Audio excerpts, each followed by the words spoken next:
A mystery disease known as the gay plague has become an epidemic unprecedented in the history of American medicine. Topping the list of likely victims are male homosexuals who have many partners and drug users who inject themselves with needles.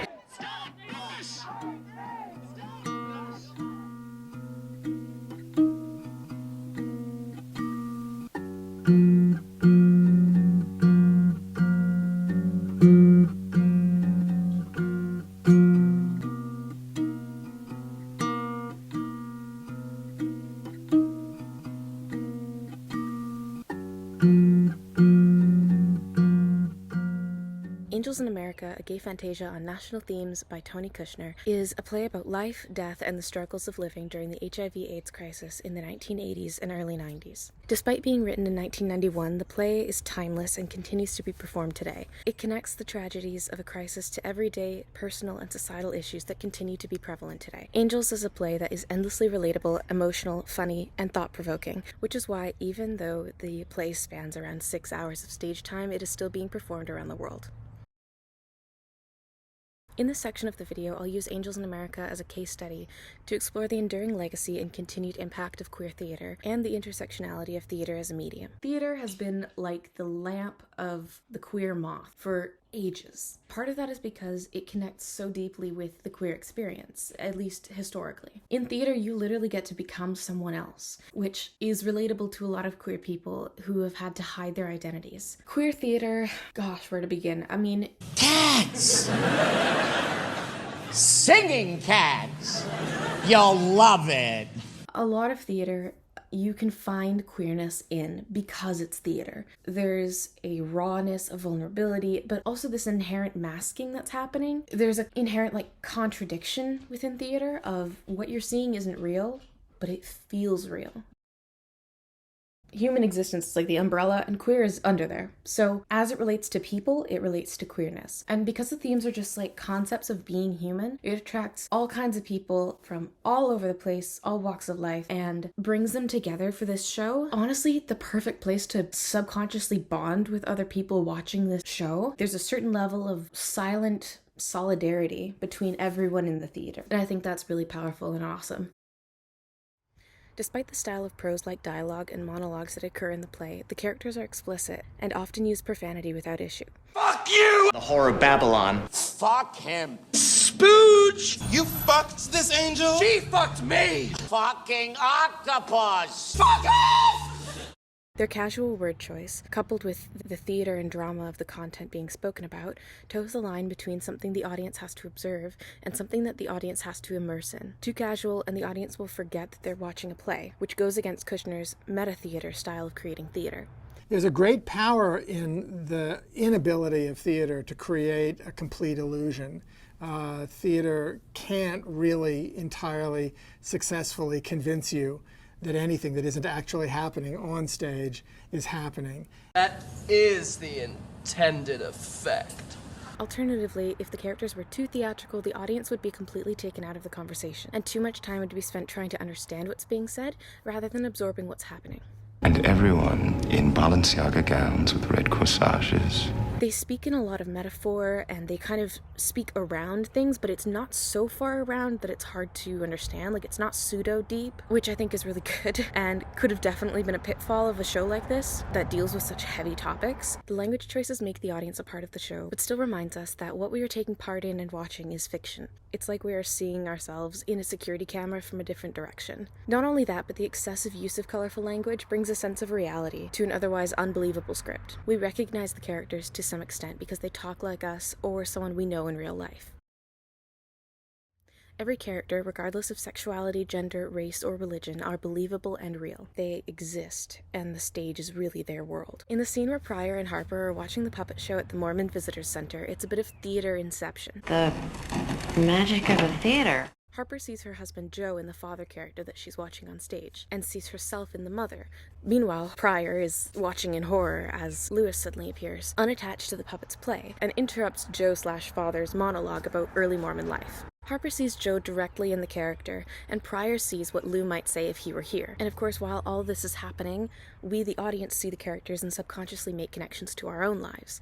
It can be easy to write a character that is just like you and pick yourself apart to make the character's flaws, but sometimes that method leads to a lot of similarity between characters, and every character will end up being too similar to each other. There are plenty of examples where 2 or more characters could be combined into one and the story would not be affected at all. Or stories where the characters could be replaced with animals like dogs, and again, the narrative wouldn't change. In Angels, each character is so vastly different, and that is what makes them believable. In stories with strong characters who have moments where they show weakness, vulnerability, belief systems, and values, the audience can relate to them and see them as not only familiar, but real. In Angels, the storyline and plot is unusual. Only Pryor has a narrative that he's somewhat following. Every other character is simply alive, living out on stage as they get hopelessly entangled with one another. The characters' individual stories don't really fit together in any way other than they reach important milestones around the same time, and those moments tend to connect with each other because of the nature of storytelling. The characters exist within their own world on stage and will do whatever they want to because they're motivated to. Advancing the plot is like a side effect of their own personal journeys. These characters are not only relatable, but understandable. The way they speak reveals their inner thoughts. Whether through metaphor or direct statement, we get a glimpse into their minds. Like throwing darts into a glob of jello. There's no satisfying hits, just quivering.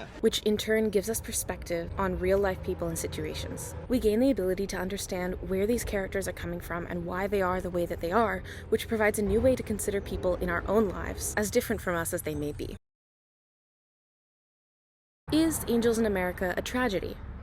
Almost. It flirts with death on multiple occasions throughout and addresses it head-on in several scenes. But throughout the play, one can't help but notice an ever-present hope underlying everything that happens and everything that each character says. Even Roy, who is perhaps the most unforgivable character, You're upset, you're yelling. especially the fact that he's based off a real person, is mind-blowing. Eat me! He only complains because he hopes his circumstances will change in his favor. He complains out of a desperate need for hope in his really dark life. I mean, at the time that he died of AIDS, I was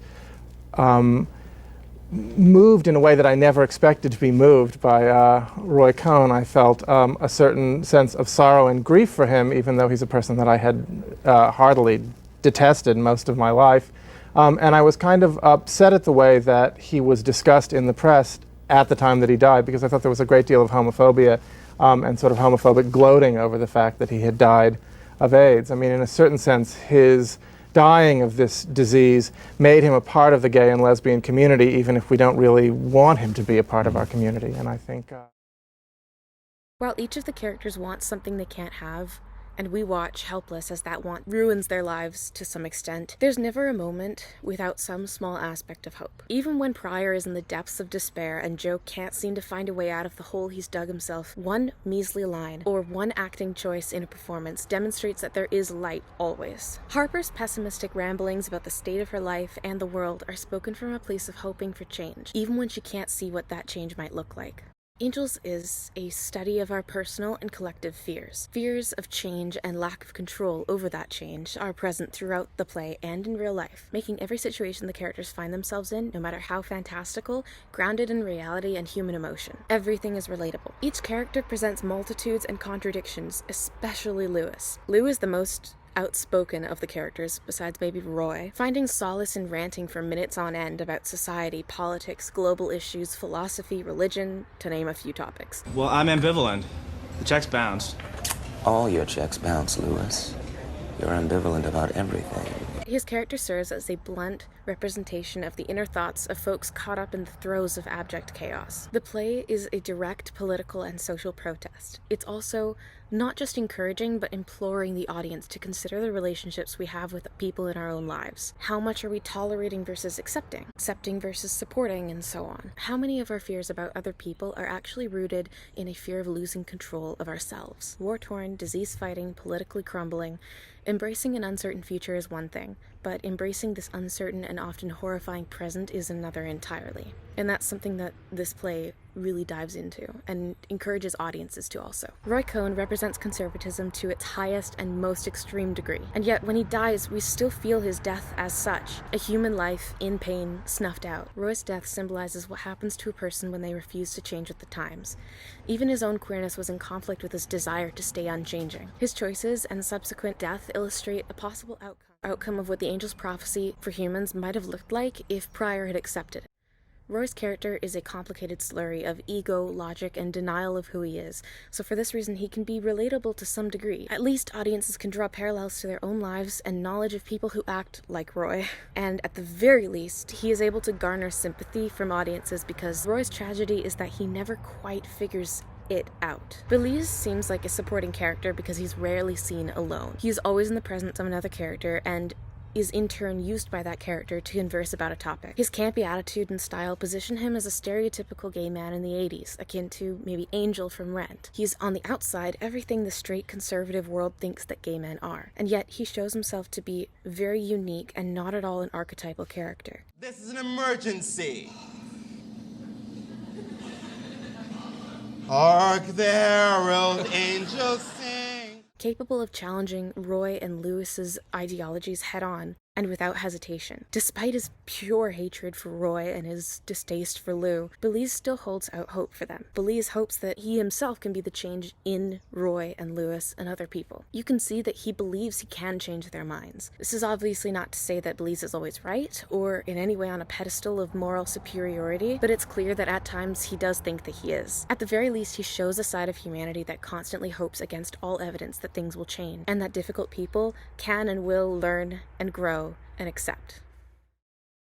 Another aspect of this play is its emphasis on fate, religious or not, being subjective and changeable. In a sense, it reiterates the idea that change is the only constant in life. Representation of various religions gives multiple avenues for the audience to interpret not only the characters and the motivations, but also the story at large. In this magical realism world, the religions are all treated with their level of respect, while none of them, despite the existence of angels and a god, are proved to be entirely true. We know that God has left heaven to the angels unceremoniously and without a plan, and the angels are trying to guide humanity without him. But without desire, they can't understand what humans need. They try to present the prophecy to Pryor as fate, something that will come true no matter what, and he just has to deliver it. However, Pryor actually ends up subverting that and proving that he actually has an independent control over himself. The angels gave him the ability to choose. His religion, Lou's religion, Joe's religion, none of it truly controls what he decides to do in the end. Not even the angels, and although he has to convince them to let him live,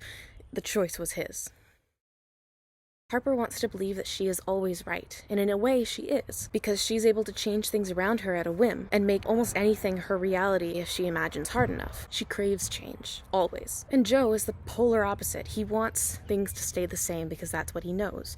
And when he finally gathers up the courage to try to change, it blows up fantastically in his face. Ultimately, he's left behind because he doesn't push through that uncomfortableness of trying to change. He kind of falls back. So he's left behind while Harper moves forward. Joe represents a fear of change on many levels. As a Republican, Mormon, and closeted gay man, he wishes for things to stay the same, or better yet, for things to return to how they were when he thought he was happy. Harper is unhappy, and unhappy that she is unhappy. This drives her to want change. And as much as she loves Joe, she has to leave him behind, because every time she stays with him in the show, and every time he tries to make things normal again, it sours and goes badly for both of them. She sees Joe's self-destruction, and she can't pull him out of it because he doesn't want to be out of it.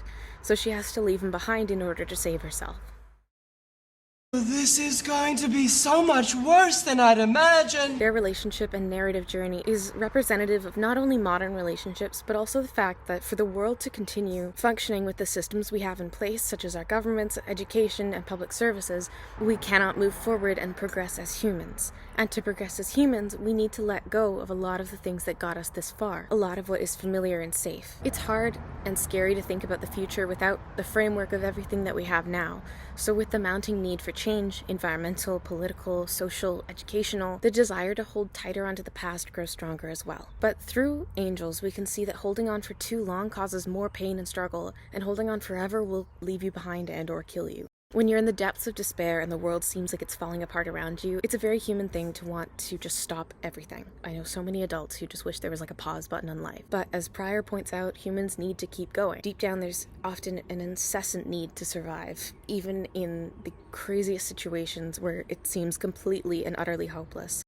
This need to keep moving, even if the movement hurts and the change is awful, and even when you have nothing but yourself. Prior, he'd rather live more life with the pain of his illness than die now. Throughout the play, Prior mentions his age multiple times. Prior was desperate for hope. He was angry that this had befallen him and ragefully begging for more life. And then a period of suffering made him reconsider what he actually wanted. And finally, he did end up coming back around to that he did want more life. That the experiences and journeys of life were worth more to him than a peaceful body. His story, along with the other characters, and how they all weave together, asks an important question. What do you want out of life, and how far are you going to fight for it? Anyways, Angels in America, a Gay Fantasia on national themes, is a fantastic play to read and even more so to watch. And it contains and discusses a lot of philosophical debates and conversations that we need to keep having in our modern world in order to see progress. This 6-hour wonder of theater invites the audience in, and in doing so presents us with vulnerable, real characters, philosophical and political debates, discussions of mortality and quality of life, and much, much more. In conclusion, it's a great show. I think that the show is so fantastic in the way that it is accessible to people. It doesn't take a whole lot to get invested. The characters and the openings and closings of every scene and every act really draws you in. It covers so much. The experiences and histories of queer people during this time. And people like being challenged. People like difficulty. I don't think that it's true that people always want the easy thing and the simple thing. People here are celebrating. For those who lived in the Castro, the future looked bright. They concluded that, these unions should be legal in Canada. This moment